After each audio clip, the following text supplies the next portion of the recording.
So what God decided to do was to draw our realm, which is the realm of men, out of the spiritual realm. I will say it in a way that every believer will understand.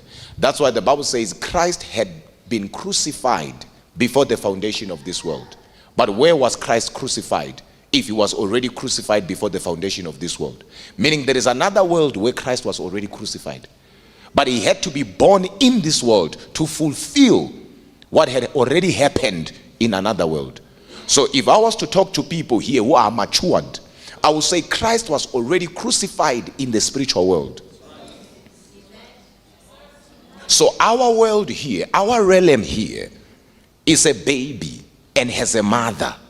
And the mother of our realm is the spiritual realm.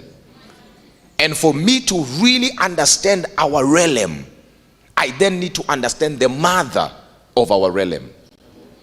But in the mother, which is the spiritual world, there are dimensions.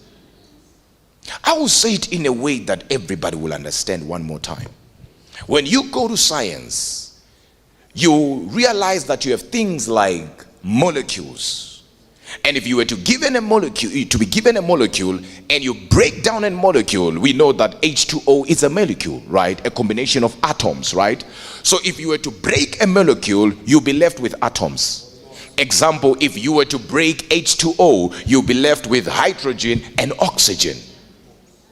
But before you broke it, it was a molecule. It was one thing. But only to realize that when you break it, it's still something and it's still something.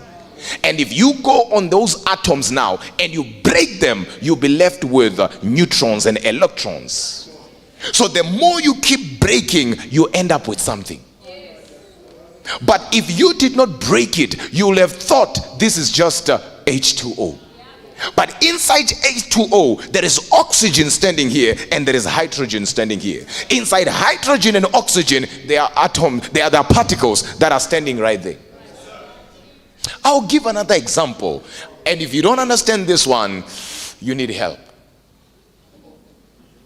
Every time you eat food and you begin to digest your food, in your digestive system,